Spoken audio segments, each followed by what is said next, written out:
Hello and welcome back to another great video. So in this one, we are going to look at what is a data lake, what is a data warehouse, and what are RDBMS and how they compare with each other.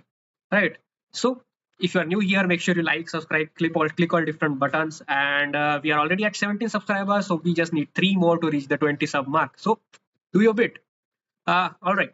So without wasting any further time, let's dive into it.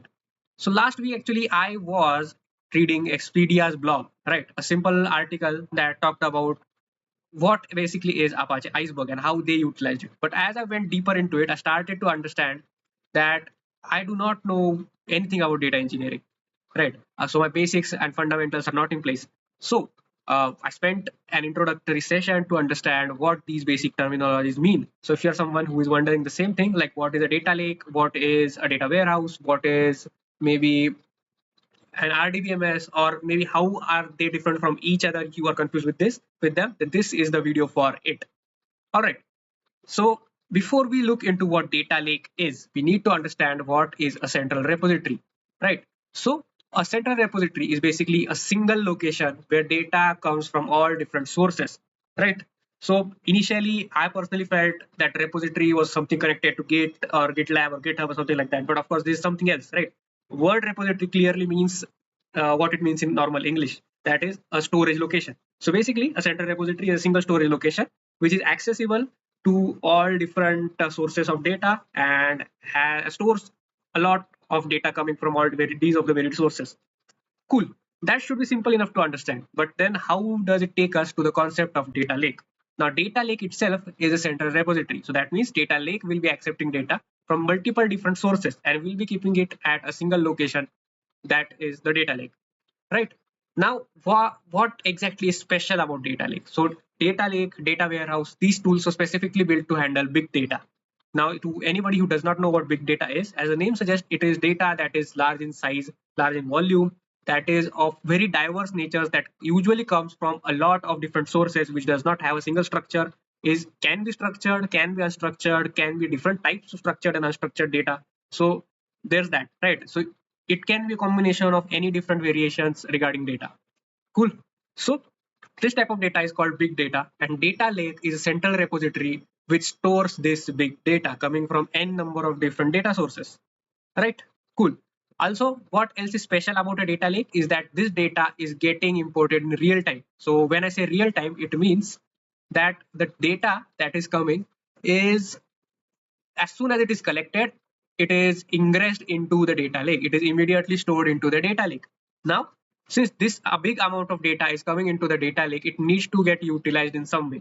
So for a data that is so big, so varied, the best approach to handle it is through data analysis and data exploration tools. So this data that is collected inside data lake is further made available to this analysis and exploration tool, which are usually open source, if you ask me. Some common tools I would say that are used with this type of data is maybe Power BI. You might have heard about it. Other tools such as that comes along with Snowflake, and I believe Prometheus and Grafana are also one of them. So these are some popular data exploration tools that ingress the data from data lake and make it available in an understandable manner. Cool. Now you know what data lake is. Then we can go talk about what a data warehouse is, right? So a data warehouse is basically a database, right? But it is not your usual RDBMS database. So an RDBMS database is a relational database. That is, it stores the data in a structured format in the form of tables and is built for quick retrieval, quick updation of the data, right? So that is why RDBMS is great, because it is fast. But the limitation that RDBMS comes with is, since it is optimized for being fast, for its retrieval speed is the top priority. It is made for everyday transactions, right?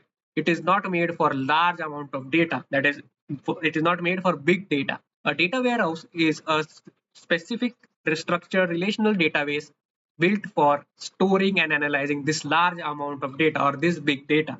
It isn't ideal for quick transaction, but rather it is built so that you can run analytics, reporting, historical analysis on this particular data, this particular information.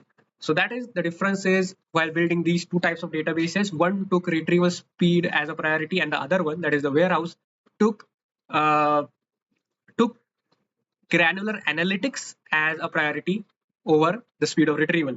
And this makes the difference why each of them is better for each particular scenario, right?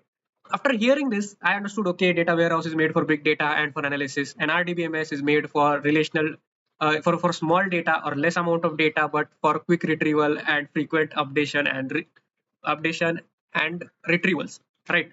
But what if we use an RDBMS such as maybe Postgres instead of a data warehouse? What would happen, right? So I dive deeper into this issue, and there are two main reasons this leads to big performance degradations. And the reason is, first, a normal traditional RDBMS such as Postgres is row based. That is, I will give you an example that should make it clearer.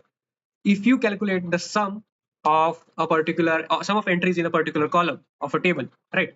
So assume that you have a table that has few columns that has name, amount, region, right? And you only want to calculate the sum of all different values in the amount column, correct? What will RDBMS do? It will go fetch all the rows, including name and region, as well as amount, right? Even though you only need amount for calculation of sum. And after fetching all three columns of all multiple records, then it will retrieve only the amount from it and sum it. Now this makes it very inefficient when you have a lot of data in your database. So assume that you have 10 million records and each in a table, and the table has maybe 20 or 30 rows, 20 or 30 columns, correct? So it will fetch 30 into 10 million, that is 30 million or 300 million, actually 300 million cells, out of which majority you are not required for your particular scenario. So this makes RDBMS not ideal for big amount of data, but the performance is pretty good when the amount of data is small, right? Again, the second reason that RDBMS leads to performance degradation. Wait, one more thing actually. So as I told you, that RDBMS is row based, right? And that is why this particular behavior leads to performance degradation.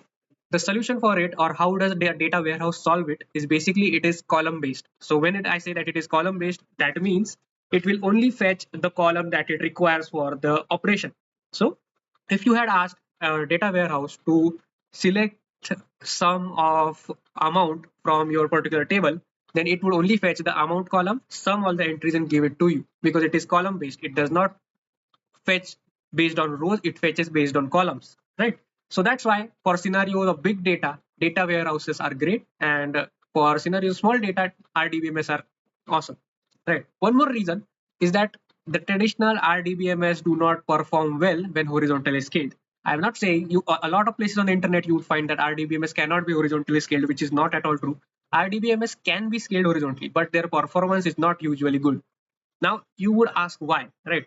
So the reason is relational databases usually work on the concept of joining tables. The most often operation that you would find is joining tables. Now, if two tables reside on different servers, right, and you have to fetch data from these two different servers, right, you have to fetch data in such a way that relates from table 1 to table 2. So what would happen is that your database server would fetch the data from both the tables, combine them, join them on either one of the servers. After joining it, then it will generate the results and provide it to you. Now, this makes it very slow and computationally expensive since the data stays on two different locations. So that is one more reason why there's a performance degradation if you opt for an RDBMS solution but are trying to run analysis on big data. Cool. That sums up why we should use data warehouse for this particular scenario. Now, one final question you would still have in mind if you are a bit confused, that is, what is a data warehouse and what is a data lake, right? So we have already discussed it, but let's reiterate in very short that data lake is basically a storage location where data coming along from all different sources and all different varieties. It can be PDF, CSVs, or any real type of file, right? It can also be like XML files, XLSB files, JSON files, JSONB files, whatever. All these files coming from all different locations are stored in their natural original form in a data lake. Now, a data warehouse is rather a columnar relational database. So the data lake, the data stored in data lake, is then pulled into a data warehouse a lot of times and structured in such a way that it could look like a relational database. It can act like a relational database in a columnar manner. So that is a data warehouse. If you will ask for a few examples for data lake, you will find a lot of times, especially big companies as well, they use S3 as a data lake. AWS Lake Formation is another service provided by AWS. Snowflake provides their data lakes. Databricks Delta Lake is one option. Google also provides a big lake.